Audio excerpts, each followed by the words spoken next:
Surprise pour les Vaudois, moyennement enchantés par l'annonce, un accueil plus favorable du côté de Genève et pour cause, le Blue Brain Project va déménager donc de Lausanne à Genève. L'EPFL poursuit son expansion romande après avoir installé des antennes à Fribourg, à Neuchâtel, en Valais.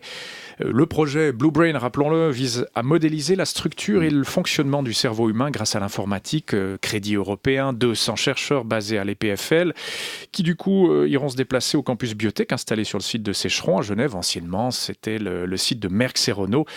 Logique d'expansion romande pour les PFL qui, du coup, et c'est votre avis, Stéphane Garelli, bonjour. Bonjour. Professeur à l'IMD, directeur du Centre pour la compétitivité mondiale, les PFL donc, École Polytechnique Fédérale de Lausanne. Et je crois que vous avez une idée de changement de nom, c'est un peu trop local ce nom-là, EPFL. Non, mais elle est effectivement fédérale, et puis je crois qu'elle joue bien son jeu d'être une école polytechnique fédérale, c'est de développer au fond toute la Suisse romande en général, donc c'est évidemment une déception pour le canton de Vaud. Je suis moi-même vaudois, je le comprends. Mais de l'autre côté, on doit aussi penser sur la Suisse occidentale, sur la Suisse tout court.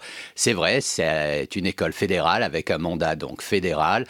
Alors évidemment, on a dit Lausanne, il y a ce fameux L. Peut-être qu'on devrait le changer, mettre école polytechnique fédérale tout court, située en Suisse romande, pourquoi pas. EPFR, ça serait une possibilité.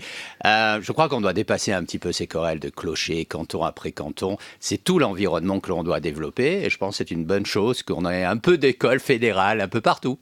Bon, c'est quand même 200 chercheurs, il y a un projet, il y a un bâtiment qui devait se faire à Lausanne, Neuropolis, etc. On a entendu alors les réactions diverses, on avait le conseiller d'État Broulis hier soir sur notre antenne qui était bon joueur mais qui ne cachait pas quand même une certaine déception, le recteur de l'Uni, monsieur Arletta, alors lui qui est très fâché. Vous pouvez comprendre ça ? Oui, je comprends émotionnellement ce qui se passe. Ceci dit, Genève, c'est pas le Kamtchatka, c'est quand même à côté. Les gens peuvent continuer à aller travailler là-bas. Les entreprises pourront travailler sur ce projet. Et de nouveau, je crois, on a étudié souvent ces grands développements dans ce que les Américains appellent des clusters, comme la Silicon Valley. Le plus grand risque, c'est la surdensification, c'est-à-dire que tout se concentre dans un même endroit, avec les problèmes de circulation, avec les problèmes pour avoir accès aux bâtiments, etc. Je crois que c'est bien ce que fait l'École Polytechnique Fédérale, c'est d'essaimer un petit peu, d'aller à Fribourg, d'aller à Neuchâtel, d'aller à Genève, à Lausanne. Au fond, c'est toute la région qu'on doit développer et être sûr que tous ces gens-là travaillent en réseau. Ça, c'est important, hein. Oui, cette stratégie d'expansion de l'EPFL, et vous parlez de Fribourg, professeur Garelli, on se souvient justement de Fribourg qui perdait une partie de son budget cantonal alloué au nouveau site de l'EPFL, stratégie qui évidemment ne lui plaisait pas tant, hein. Ça va pousser les universités à toutes se réinventer en Suisse romande d'abord. Alors, les universités sont cantonales, hein. Ça je crois que c'est quelque chose qu'il faut rappeler, mais il y a déjà eu un certain nombre d'initiatives pour partager certaines chaires entre Neuchâtel, Genève, Lausanne, etc. Donc il y a déjà des coopérations, il pourrait y en avoir plus, mais c'est vrai, les universités sont cantonales, elles sont généralement sous la direction des autorités cantonales. C'est plus difficile à faire bouger qu'une école polytechnique fédérale. Vous avez un léger sourire quand vous dites ça. C'est un modèle du passé, la cantonisation des universités. On ne va plus pouvoir vraiment travailler comme ça à l'avenir. Non, ce n'est pas un modèle du passé, mais je crois qu'ils doivent apprendre à travailler beaucoup plus en réseau. Certains veulent le faire, d'autres c'est plus difficile parce que vous utilisez quelque part les finances publiques, la fiscalité d'un canton. Et donc on est toujours un petit peu réticent d'essayer de faire des coopérations qui pourraient peut-être profiter à un autre canton. Ça, il faut le dépasser. Je crois qu'on doit penser en termes de Suisse romande, de Suisse occidentale. On doit développer le niveau d'intelligence partout. On doit éviter justement ce que j'ai dit, une surdensification, le fait que tout soit concentré dans un endroit. On sait d'expérience que chaque fois qu'il y a eu des régions qui ont eu des taux de croissance énormes, la Suisse romande est en train de croître plus rapidement que le reste de la Suisse.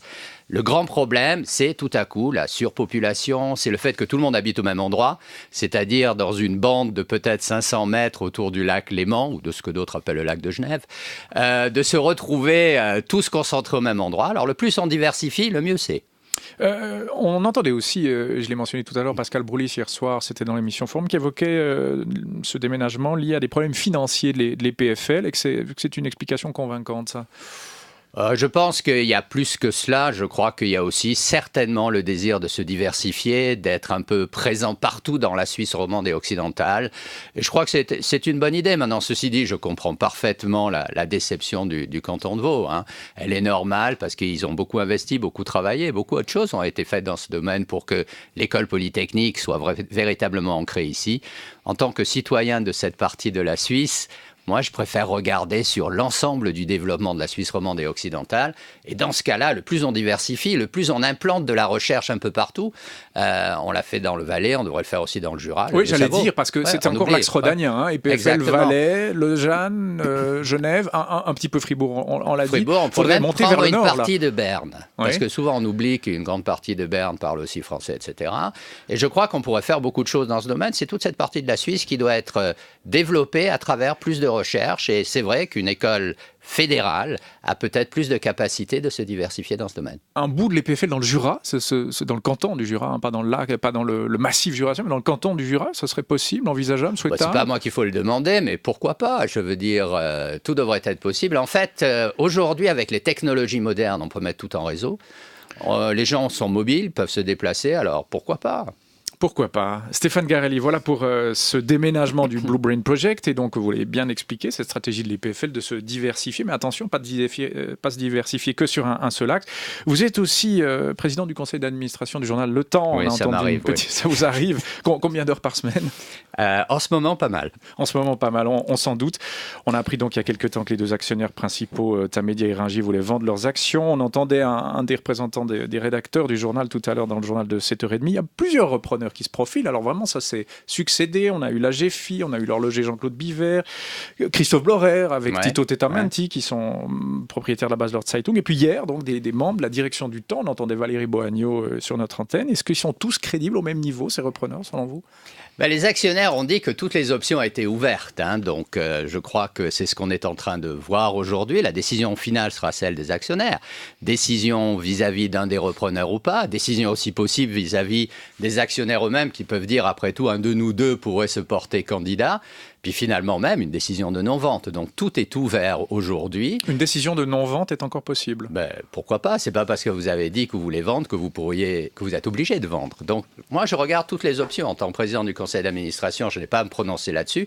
La seule chose que je voudrais dire, c'est que le Temps n'est pas à sauver. Je veux dire, le Temps ne perd pas d'argent.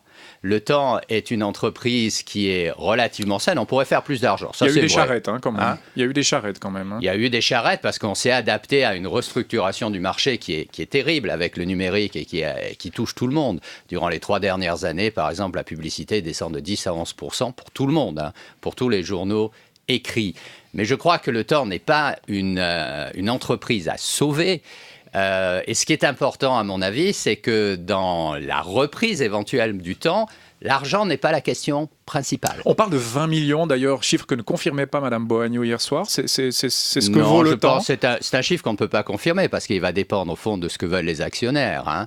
Et il n'y a pas de chiffre qui a été émis et qui a été prononcé jusqu'à ce jour. Oui, 20 millions, on l'a lu, oui. Bon, enfin, on a lu ça, on a lu beaucoup de choses aussi. Oui. Mais vous en avez un autre de chiffre? Non, moi, le plus cher, c'est le mieux, évidemment. Mais je veux dire... C'est de cet ordre d'idée-là? Je voudrais revenir. La question n'est pas financière. La question, puisque le Temps n'est pas sauvé, la question est le projet journalistique. Ce que l'on veut, c'est que le Temps demeure. Ce que l'on veut, on en a parlé, c'est que cette région a du succès, la Suisse romande, la Suisse occidentale. Elle mérite, en général, d'avoir des médias, une presse qui est de qualité, diverse, parce que tout le monde est de qualité ici, mais diverse. Et c'est ça qu'on va essayer de faire. Moi, je me bats pour les lecteurs du Temps, pour les collaborateurs. C'est pas une question d'argent, c'est une question d'assurer la pérennité d'un titre qui soit un titre de qualité. C'est ça le vrai enjeu. Oui, vous parlez du rédactionnel. Monsieur Blorer avec Monsieur Tetamenti se profilent aussi assez sérieusement. Ouais. Il y aurait des craintes pour la liberté rédactionnelle du journal. On connaît leur orientation politique, ils ont le droit de les avoir. Est-ce qu'il y aura un effet de cause à effet? Il y aura d'abord une décision des actionnaires propriétaires en ce moment, à savoir Tamedia et Ringier. Ils sont libres de décider ce qu'ils veulent décider. Après, ils devront expliquer leur décision au conseil d'administration, et puis vous venez de l'écouter maintenant, à la rédaction. Je veux dire, quelque part, il faut que le repreneur soit, entre guillemets, acceptable par la rédaction, par vos collaborateurs, etc. Donc je crois que c'est un parcours qui va prendre du temps. Et puis derrière tout cela, il y a quand même une institution qu'il ne faut pas oublier, c'est la Commission à la concurrence. Car la Commission à la concurrence a son mot à dire.